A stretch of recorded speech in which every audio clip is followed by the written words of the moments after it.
Brought to you by GTA, your island, your network.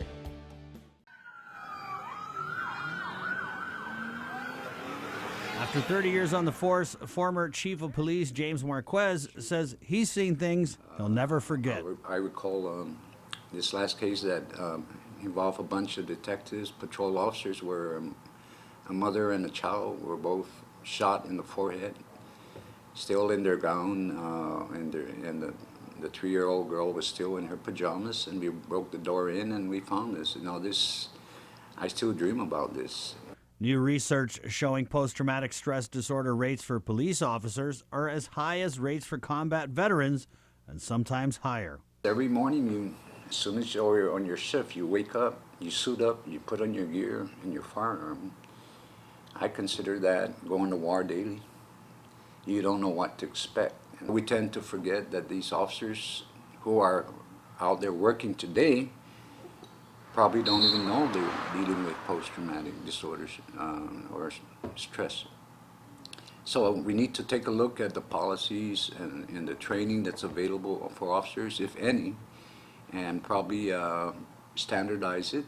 Marquez tells his own story. He says late in his career, he was hit hard. It seemed like I was having a heart attack at times. Yeah, and a lot of this is I start to isolate myself. I deal with emotions very different. The doctors couldn't figure it out. But it ended up being a panic disorder, the anxiety, PTSD symptoms, and I'm currently being treated for it, and I'm doing okay. But Marquez says GPD used to have a department staff psychologist, but police spokesman Sergeant Paul Tapau tells KUAM News officers who need help will have to inform their supervisor. That request is then sent from command to the bureau chief, and then it's sent on to the chief of police, and from there, the Services Bureau works to budget money for clinical care.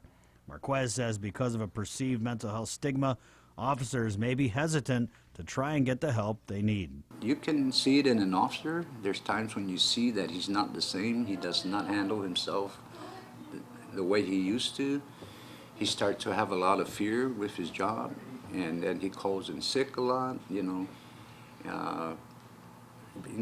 For the fact that he doesn't or she doesn't want to admit, because she doesn't want to be, or he don't want to be the bad guy, that I'm out of this group, you know, and that's a stigma we have.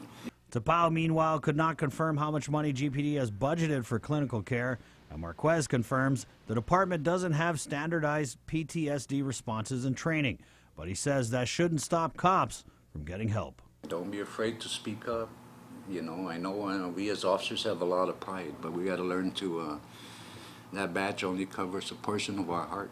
Meanwhile, Marquez tells KUAM News he's broke bread on this subject with Chief Steve Ignacio. It should be one of our chief's priority, and I did have a short visit and talked to him about my plan to do this interview, and he's in favor of trying to work with the community to try to get some help immediately.